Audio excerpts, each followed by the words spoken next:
Vamos abrir a palavra em Hebreus, capítulo 3.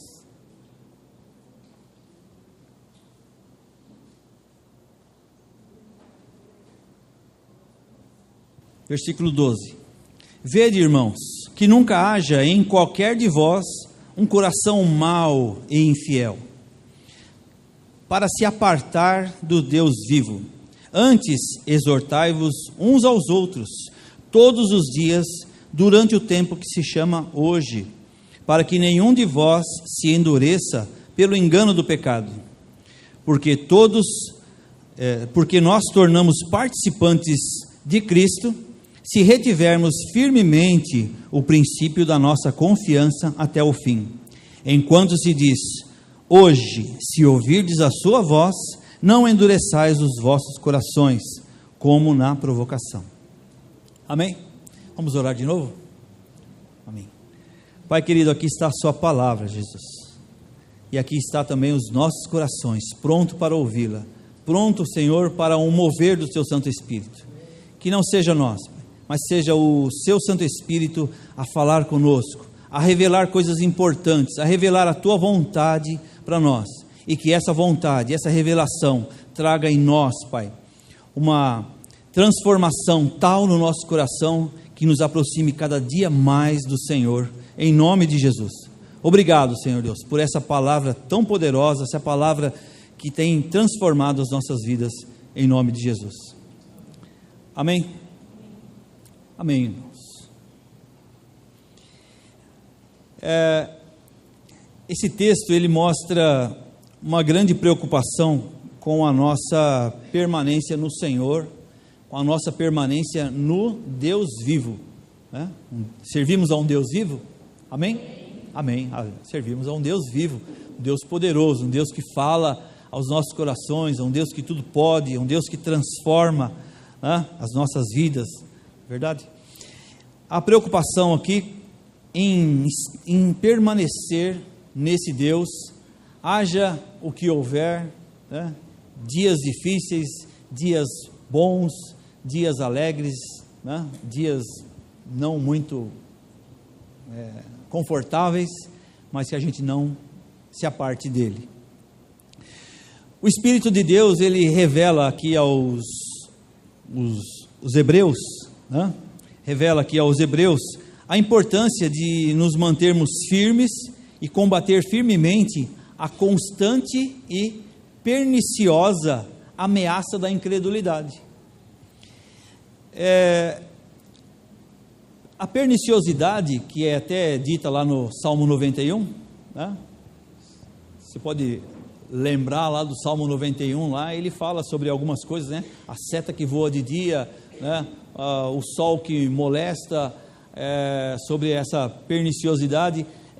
Isso é algo que traz prejuízo muito sérios, coisas que trazem danos muito grandes para a nossa vida.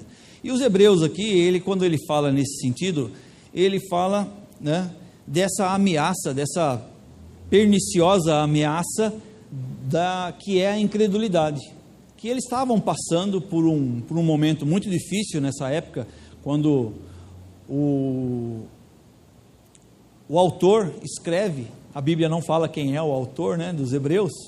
A gente acha que seja, há alguns comentários, né, que possa ser Apolo, né, outros acham que pode ser o próprio apóstolo Paulo, né, e não temos aí a certeza de quem é, mas o importante é a mensagem que foi passada. E naquele momento, esses irmãos, eles estavam passando por um momento aí de incredulidade, muito parecida com aquela que os Gálatas passaram, quando o apóstolo Paulo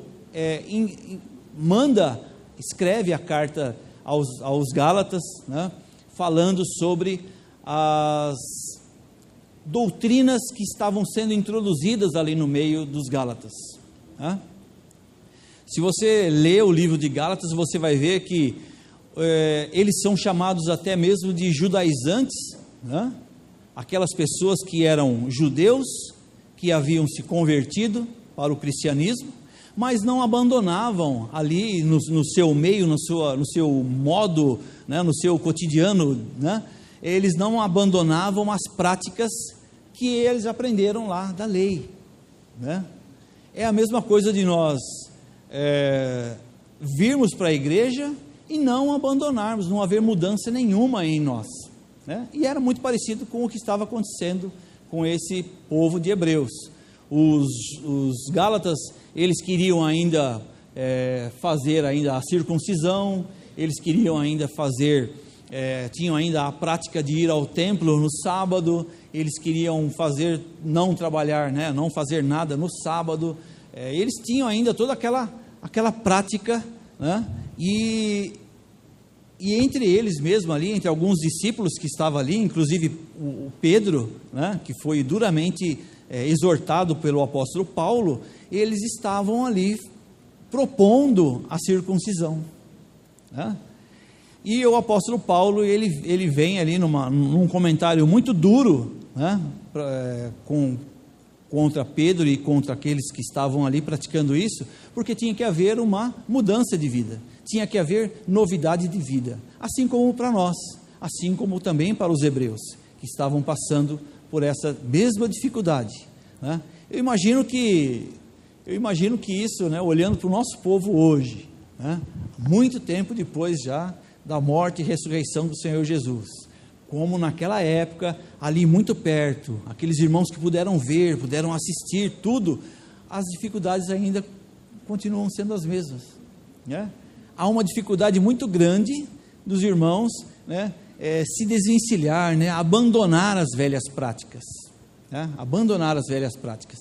E se esse tipo de coisa, se ele não for combatido, ele vai levar os irmãos a voltar, né, às velhas práticas. O apóstolo Paulo, ele fala assim, no versículo, deixa eu ver aqui qual é o versículo que eu coloquei aqui,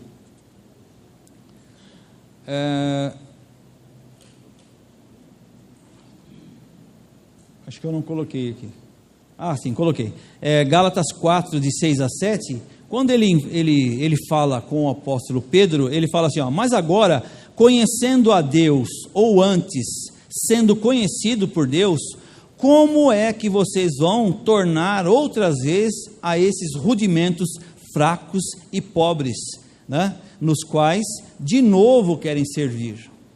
Então ele ataca, né, duramente essas práticas antigas, né? Como é que você hoje conhece a Deus, ou melhor, hoje você é conhecido pelo Deus vivo? Há uma diferença muito grande. Aquele crente, aquele cristão que pouco se importa com Deus, aquele cristão que leva uma vida muito, como é que eu digo? Muito desregrada, né? Vamos mais devagar. Muito desregrada, muito devagar diante do Senhor, né? A palavra diz que nós devemos ser conhecidos pelo Senhor, porque muitas vezes nós achamos que conhecemos. Às vezes nós lemos aqui algumas páginas da Bíblia, nós participamos de alguns estudos, né? Ouvimos as pregações, às vezes até pela internet, e achamos que já conhecemos Deus, e já somos íntimos de Deus, mas não é assim. A palavra aqui, ela diz que nós devemos ser conhecidos pelo Deus, e ser conhecidos por Deus, isso quer dizer que nós temos intimidade com Ele, isso quer dizer que nós somos filhos dEle, isso quer dizer que nós somos herdeiros dEle, isso quer dizer que Ele sente prazer em nós, ser conhecido dEle é isso.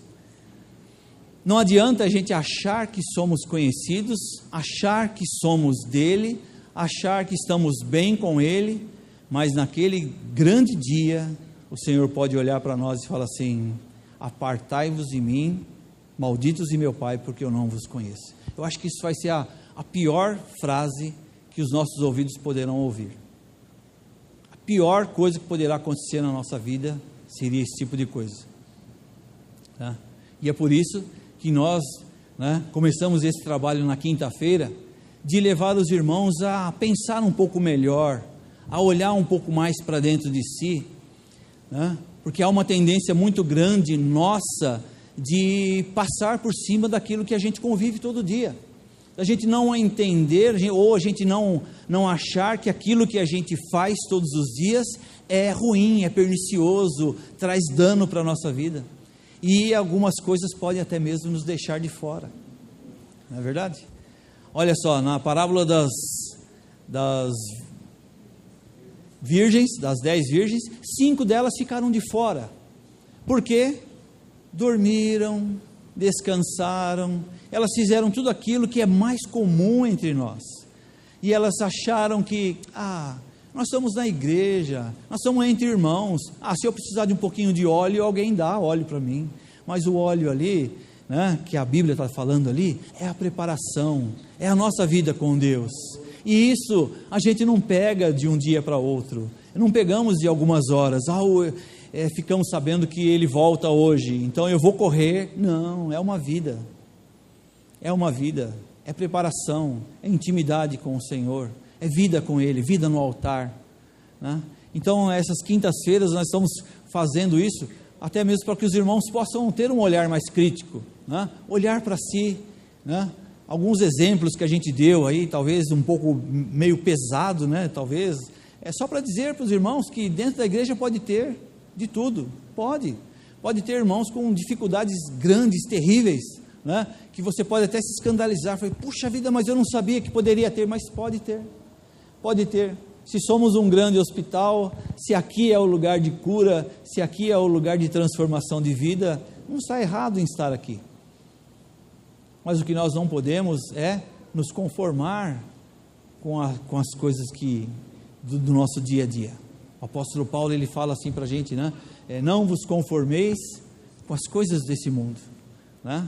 Quer dizer, não vamos deixar que as coisas do mundo sejam comuns para você. O que o Senhor quer é uma coisa, o que o Senhor quer de nós é vida santa, né? O que o Senhor quer de nós é vida transformada, santidade, né?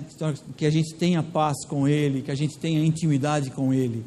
Não porque estamos na igreja que podemos continuar do jeito que chegamos, tá? Eu sempre digo assim, né, e para mim tem sempre funcionado isso, e quando eu olho para esse exemplo que eu tomo para a minha vida, eu consigo enxergar muita coisa, sabe? Muita coisa é difícil mesmo, eu sei que muita coisa é difícil para a gente eliminar, para a gente colocar em ordem, mas quando eu olho para a minha vida, para a minha conversão, lá para o dia da minha conversão, e eu lembro o que eu era antes da minha conversão, e o que eu olho daquele dia como um ponto de referência, daquele dia para cá, eu vejo que eu já mudei muito, mas eu vejo também, irmãos, muitas e muitas oportunidades ainda, que eu falo assim, olha, ali ainda não está legal, né? Aqui, Senhor, tem misericórdia de mim, eu sei aquilo que eu pratico, eu sei aonde o Senhor tem me cutucado, aqui não está legal ainda, mas pastor pode ter isso? Pode, não? Pastor é assim também, não é mesmo, Noé?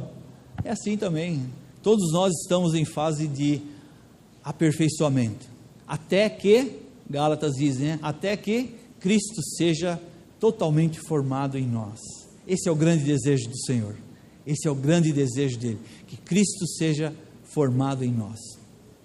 Aí quando nós olhamos para esse dia da nossa conversão, né? Que é um marco na vida de cada um de nós, e quando nós olhamos ali, dá para a gente comparar, eu estou melhor ou eu estou pior? Será que eu estou igual? Puxa vida, se eu estou igual, não pode estar igual, gente. A gente tem que rever a nossa conversão, temos que rever alguns conceitos, algumas coisas, né? Se a palavra de Deus ela pede para que a gente seja santo, se a palavra de Deus quer que nós sejamos cada dia melhores, né? Como o pastor Eros, quando está aqui, ele fala, né? Numa reta inclinada, cada dia melhor, hoje melhor do que ontem, amanhã melhor do que hoje, e não pode ser diferente, tá? Assim, esse é o desejo do Senhor para nós, tá? Fazer a diferença, não é? Em todos os lugares onde a gente está, né? Em todos os lugares onde a gente está, saber entrar, saber sair, saber respeitar, mas sobretudo fazer a diferença, sermos sal da terra e luz do mundo. Esse é o desejo do Senhor, essa é a função da igreja. sal da terra e luz do mundo não é uma missão dada para um grupo de irmãos ali que viveram naquela época, não, essa é a função da igreja. A igreja de Jesus tem que ser como aquele alqueire que você pode colocar um pano em cima, você pode colocar embaixo da cama e a luz não vai se apagar. A luz da igreja não vai se apagar. Aonde há trevas, a luz da igreja tem que prevalecer. As trevas se dissipam quando a igreja está junto. Amém? Aleluia.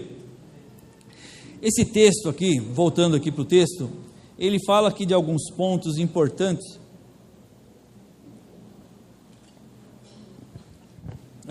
Que não haja no nosso meio corações infiéis. Olha só, a exortação do autor, né, é que não haja entre nós alguém que tenha ou que seja portador de um coração infiel. Mas como pode ter na igreja alguém com um coração infiel? É uma coisa meio contraditória, não é isso? Na igreja, quando a gente olha para dentro da igreja, a gente quer sempre ter a certeza, quer sempre olhar para todos os irmãos convertidos, irmãos bondosos, irmãos generosos, não é isso? Mas o Senhor está dizendo aqui que não, está dizendo assim, não haja. Se Ele está dizendo isso é porque pode ter, não estou querendo dizer que haja aqui, não, vou dizer aqui para o autor aqui que igreja de Tremembé é diferente, amém? Mas o que é um coração infiel? É aquele que não é capaz de reconhecer o favor recebido de alguém, é um coração que não é capaz de reconhecer ou de receber um favor que alguém lhe tenha feito, lhe tenha prestado. É alguém que se esquece facilmente do amor e do carinho que lhe foi dado, porque essa é a função da igreja, né? Dar amor, dar carinho, dar algo para os outros, ou seja, daquilo que Deus lhe fizera. Quando falamos da igreja, o nosso maior favor é o que Jesus fez por nós. A pregação do Evangelho, ela vem para trazer vida e vida abundante aos nossos corações. Se alguém possa ser infiel dentro da igreja, é porque não está reconhecendo aquilo que Deus fez. Porque o autor ele está dizendo aqui que se alguém tem um coração infiel, se alguém não reconhece o que Deus lhe fez, ele vai ficar de fora. É a mesma coisa que negar a graça, negar o sangue de Jesus que foi derramado na cruz. Verdade?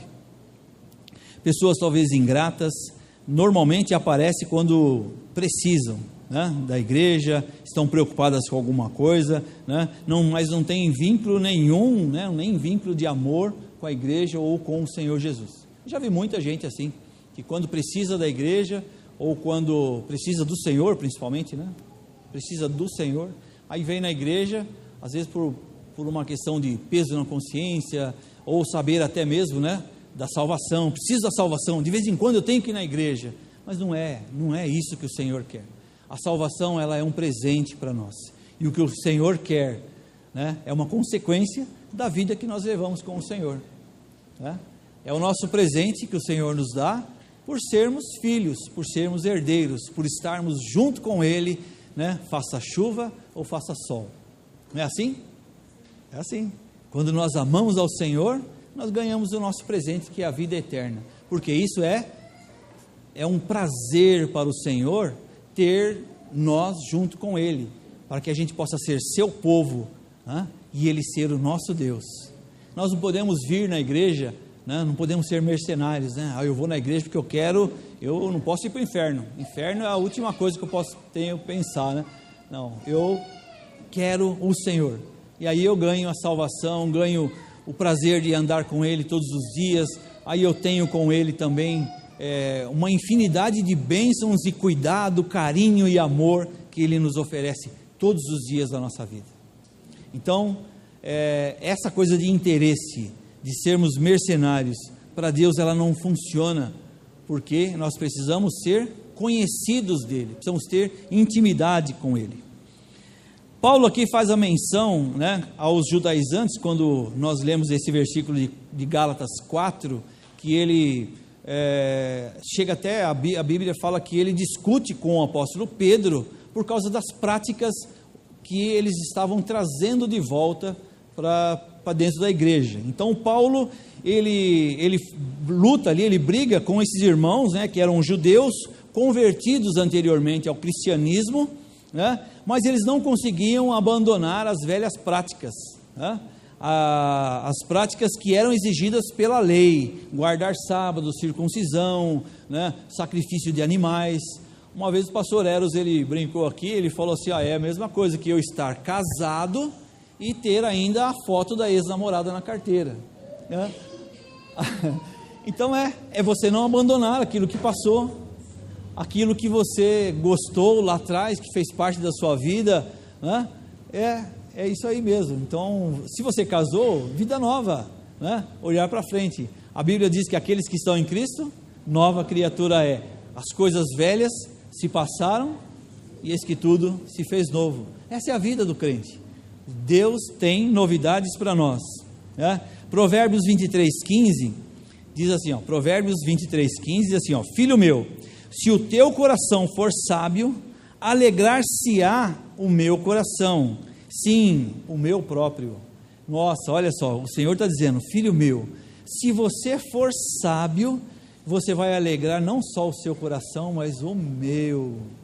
Então, quando nós lemos o livro de Provérbios, nós vemos muito o Senhor falar sobre o sábio e o insensato. A diferença entre os dois é que o sábio é aquele que entende, aquele que obedece, é aquele que busca o Senhor, é aquele que agrada ao Senhor.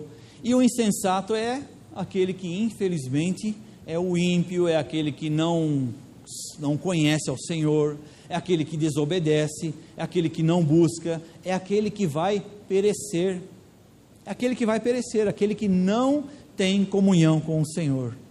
Então ele diz aqui, olha, filho meu, se o teu coração for sábio, você alegra o meu coração. Tem até um ditado, né, que as mães, eu já ouvi algumas mães falarem isso, né, quando a gente põe uma bala na boca do filho, adoça a da mãe, né? É isso? Mais ou menos, né? Colocou bala na boca do meu filho, adoça a minha, né? É mais ou menos isso. Quando nós somos sábios e obedientes ao Senhor, né, não é o nosso coração que se alegra somente, mas o do Senhor. Amém? Ele fala aqui também, irmãos, sobre corações maus, né? E corações maus são corações que exalam o hálito da maldade, ainda dominados pela natureza má e perversa e pecadora, adquirida pelo pecado lá no jardim do Éden, né?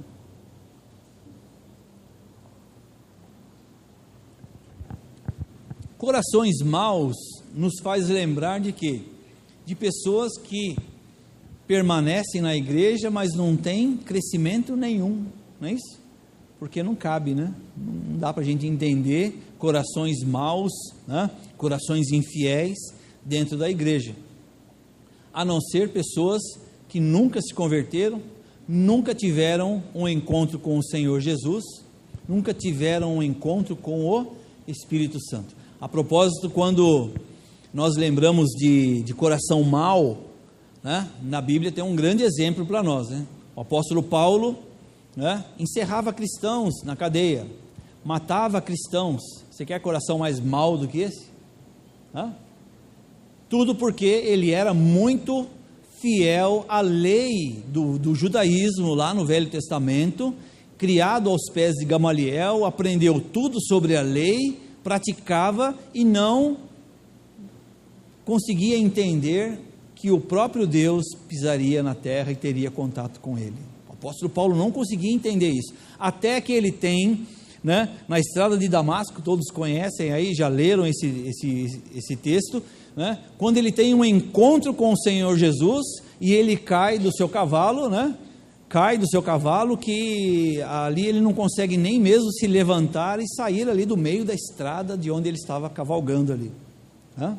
Era um coração mau, era uma pessoa ruim, que matava. Inclusive ele estava indo para praticar mais maldades ainda naquele momento. A Bíblia fala isso, que ele estava indo. E ele tem ali um encontro com o Senhor Jesus. Quando temos um encontro com o Senhor Jesus, quando o Espírito Santo de Deus se encontra conosco e ele dá um esbarrão em nós, ele dá um tranco em nós, é impossível, irmão, que a gente não tenha uma vida transformada, a não ser que você se desvie dele, que você não queira ter esse encontro com ele. A única maneira de nós perdermos o coração mau ou o coração infiel é ter um encontro verdadeiro com o Senhor Jesus, um encontro que transforma a vida, um encontro que muda a característica do nosso coração. Amém? Então, o que faltava aqui para esses irmãos era então um encontro para que ele pudesse ter vida nova, vida abundante, Cristo, como já dissemos aqui em outro dia, Cristo é vida. A vida não está em nós, mas está nele. Precisamos reconhecer que em nós não habita bem algum, que nós precisamos dar um passo de confiança para o Senhor e entrar na vida. Entrar na vida significa ter Jesus no nosso coração. Amém? Aleluia. 2 Coríntios 5,17 diz, exatamente isso que nós já falamos agora há pouquinho, Se alguém está em Cristo, nova criatura é. Eis que as coisas velhas se passaram e tudo se fez novo. Provérbios 6,18, para você que gosta de anotar, Provérbios 6,18 diz assim: o coração que maquina maus pensamentos, ou pensamentos perversos, pés que se apressam a correr para o mal. Ou melhor, os corações que maquinam o mal, o coração que fica ali pensando em maquinar, em fazer o mal, em prejudicar as pessoas, é a mesma coisa de pés que correm para o mal. E quando esses pés correm para o mal, não é só o mal para aquela pessoa, é mal para a sua própria vida. Porque se você pensar bem, se um coração maquina o mal, é porque ele não teve experiência nenhuma, ele não tem comprometimento, ou seja, o Senhor não tem comprometimento nenhum com ele, e ele vai para o inferno. É sério isso, é sério isso. Quando aqui nós falamos sobre pecado, nós falamos sempre aqui, deixamos muito claro que existem pelo menos 3 maneiras, 3 tipos de pecado, que a gente tem ensinado aqui para a igreja isso, pelo menos 3 tipos de pecado. Primeiro, o pecado que nasceu lá no Jardim do Éden, o pecado que nos condenava, o pecado que é hereditário, que passa de pai para filho, e todos estão condenados à morte. A Bíblia diz que todos pecaram e destituídos estão da glória de Deus. Então esse é o pecado maior, o pecado que Jesus quebrou na cruz. Jesus matou na cruz quando derramou o seu sangue, quando ele cumpriu toda a lei judaica lá na cruz, quando Jesus, somente ele, por causa da sua obediência a Deus e por causa da falta de pecado, Jesus ele paga toda essa dívida do pecado que havia entre nós. Existem ainda mais 2 tipos de pecado: o pecado que nós fazemos sem menor intenção, sem dolo nenhum, e esse é o pecado que o Senhor Jesus ele nos perdoa, porque não saímos, não levantamos da nossa casa, não levantamos da nossa cama, não viemos para a igreja ou não fomos para o trabalho com a intenção de pecar. Não fomos, foi um acidente, aconteceu, como um escorregão que você toma. Assim foi esse pecado que praticamos, e esse pecado o Senhor ele perdoa com facilidade, porque não há dolo, não há intenção. Agora, o pecado que nos tira do céu é o pecado maquinado, o pecado planejado, o pecado em que há dolo, que há vontade de pecar, em que a pessoa fica ali pensando de como prejudicar, de o que fazer com aquela pessoa. Isso prova que não houve conversão, isso prova que não tem Deus no coração, isso prova que não há nenhum contato com o Senhor. Verdade?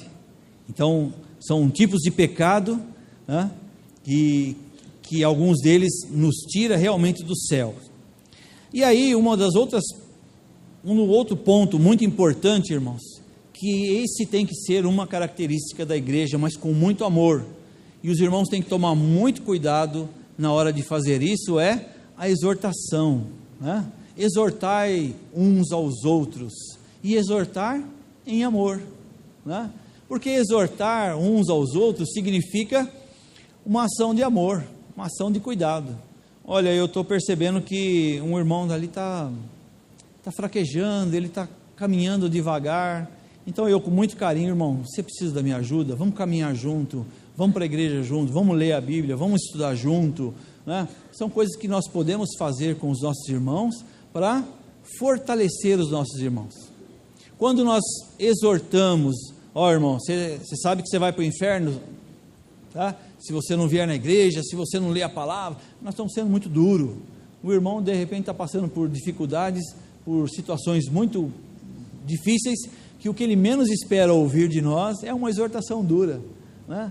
Então, aqui o texto ele fala, né, que de nós exortarmos uns aos outros. O Espírito Santo apresenta aqui uma mútua exortação, como se fosse um antídoto poderoso para ser usado para o fortalecimento da igreja, que é a exortação no amor, a exortação como cuidado, a exortação como, né, aquela expressão de amor que você faz pelos irmãos. Irmão, vamos tomar um café lá em casa, vamos falar um pouco sobre a palavra, vamos orar junto, vou te fazer uma visita, né? Percebo que você está com uma carinha, né, meio triste, sabe? Tem várias maneiras da gente abordar os irmãos e ajudar, né? Até no início aqui eu comecei falando, né, do corpo de Cristo, né? Quando um sofre, todos sofrem, né? Porque somos um corpo, e isso é o que precisa ficar muito claro para nós, né? Isso precisa ficar muito claro para nós, que nós fazemos parte de um corpo, onde nós vamos estar juntos, né, na vida eterna, vamos passar uma eternidade juntos. E por que agora, nessa fração de tempo que estamos juntos aqui, nós não olhamos uns para os outros, nós deixamos de atender a necessidade dos irmãos? Às vezes quando a gente percebe assim, olha, o irmão saiu da igreja, né? Puxa vida, aquele irmão é complicado mesmo. Não é complicado, aquele irmão lá é problemático mesmo. Não é. Ele está passando por algumas dificuldades, né? Se os irmãos estão no corpo de Cristo, sem olhar para a placa, graças a Deus, está tudo bem. Como o pastor Eros fala, né? Nós somos como samambaias que se adaptam cada uma numa garagem diferente. Não tem problema nenhum disso. Mas o que é importante para nós é o cuidado, o que o apóstolo aqui, né, que eu não sei quem é, o autor aqui do livro, mas o cuidado dele aqui é com o amor entre uns e outros, né? Existem 1000 maneiras da gente abordar o irmão, ser gentil, reconhecer as dificuldades de cada um, né? E manter o corpo em ordem, né? Manter o corpo forte e coeso, né? Assim como um sistema de imunidade, né? Os irmãos que são da área da saúde aqui sabem muito bem do que eu estou falando, né? Eu sou muito leigo para falar desse assunto aqui. Mas assim como um sistema de imunidade funciona para bloquear a entrada de bactérias no corpo, né? Assim deve ser o amor e o bloqueio que nós temos que fazer com o corpo de Cristo. Não é verdade? Quando percebemos alguma coisa, né? Voltando ainda na área da saúde, né? Quando tem aí alguma inflamação, uma infecção, alguma coisa assim, não é isso? Aí acontece o quê? Uma febre, acontece logo um aviso, tem alguma coisa aqui que não está legal, não é assim mesmo? O corpo reage desse jeito, né? Às vezes ela está lá com a unha encravada, né? O corpo já está, o dedão está, né? O dedão está lá dando sinal de que tem alguma coisa aqui, vamos olhar ou não vamos? Né? Aí você vai lá, olha, vê, tem uma coisinha aqui que não está legal, aí vai lá, tira, cura, passa um remedinho, né, Rodrigo? Passa um remédio aí, dali 2, 3 dias está tudo em ordem, tudo tranquilinho, e assim é o corpo de Cristo. Nós precisamos zelar pelo corpo de Cristo. É inadmissível para nós, né, que não haja esse cuidado, esse amor que é o que o autor aqui está dizendo aqui. Então, 3 coisas muito importantes nesse texto: que não haja, né, coração mau, né, não haja ninguém com um coração infiel, com um coração mau, e que não falte também essa expressão de amor que é a exortação dada pela igreja. Para encerrar, 1 Coríntios 12, versículo 26, diz assim: de maneira que, se um membro padece, todos os membros padecem juntos com ele, e se um membro é honrado, todos os membros se regozijam com ele. Tá? Os cristãos de Gálatas, eles procuravam uma maneira mais fácil para lidar com os problemas sociais e religiosos, né, que eles tinham naquela época. Paulo exortava-os com amor, pois ninguém poderia lidar com a questão do pecado de forma eficiente a não ser o Senhor Jesus. Vocês podem fazer o que vocês quiserem na questão social, na questão religiosa, mas com relação ao pecado, o especialista nisso é Jesus. Esse é o que o apóstolo Paulo estava ensinando aqui, né? E aí normalmente o pecado, né, ele se apresenta, né, oferecendo muitas vantagens. É aí que muita gente se ilude, muita gente às vezes sai da igreja, muitas vezes procuram igrejas que oferecem coisas diferentes, né? Tudo por uma questão para tirá-los do corpo, daquele lugarzinho onde você está encaixado ali, né? Ofertas e padrões inferiores de santidade. Ofertas de padrões. Por quê? Porque lá na minha igreja tudo pode. Lá na minha igreja, lá a gente faz o que quer e a gente não está muito preocupado com essa coisa de santidade, não. Está errado, irmãos, está errado. A santidade não é uma prerrogativa do pastor, né? Não é eu que faço, não é eu que dou, é a Bíblia, né? A Bíblia que nos ensina o padrão que nós devemos andar. Cristo é o nosso padrão e devemos olhar para Ele. Se alguma coisa for oferecida num padrão menor que isso, nós estamos barateando o Evangelho, né? Nós estamos vendendo o Evangelho muito barato, e não é por aí. Não podemos fazer concessões de maneira nenhuma. Quem se lembra aqui da história que a Roseli contou aqui um tempo, né? Que uma pessoa procurou a outra e disse para ela assim: olha, queria fazer um trato com você, queria aqui na sua casa comprar essa parede aqui, queria comprar essa parede, só essa parede da sua casa. E aí a pessoa falou assim: mas só essa parede? Eu pago bem. Aí, né, na verdade, essa parábola, né, essa história, ela fala do diabo comprando uma parede da casa da pessoa. E aí a pessoa vendeu: se é só isso que você vai pagar bem? Tá bom, então pagou. E aquela parede passou a ser daquela pessoa, daquele diabo. E aí chegou um dia lá, o diabo vai e meteu um prego na parede. Falou: mas o que você está fazendo dentro da minha casa? Não, essa parede eu paguei por ela é minha. Então eu faço aqui dessa parede, o que eu quiser. Aí dali uns 3 dias ele trouxe ali uma carcaça de um bicho fedendo e pendurou ali. E aí ninguém aguentava o cheiro, né, o mau cheiro, a podridão daquilo apodrecendo dentro da casa da pessoa. E aí a pessoa foi tirar satisfação, mas você não me vendeu? Você não abriu uma concessão? Você me vendeu essa parede é minha, eu ponho quantos pregos eu quiser e eu penduro nela o que eu quiser. Isso quer dizer o quê? Que a nossa vida com Deus, ela tem que ser exclusiva de Deus. O padrão não pode diminuir, nós não podemos fazer concessões, nós não podemos abrir brechas, porque não sabemos ainda qual é a proporção que isso pode nos levar. Pequenas concessões podem trazer prejuízos enormes para a nossa vida, enormes. Nós precisamos tomar muito cuidado com aquilo que fazemos, né? Com o padrão de evangelho que a gente aceita no nosso coração. Se esse padrão for muito menor do que aquilo que a gente tem visto, que a gente tem aprendido, tem alguma coisa de errada, porque a Bíblia não muda, a Bíblia é a mesma.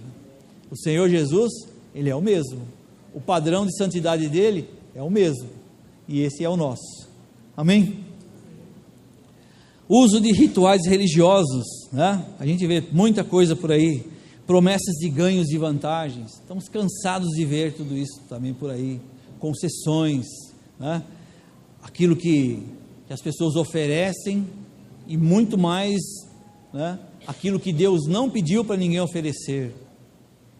Muitas pessoas, para agradar você, querem oferecer ou querem te falar coisas que Deus não pediu para falar, né?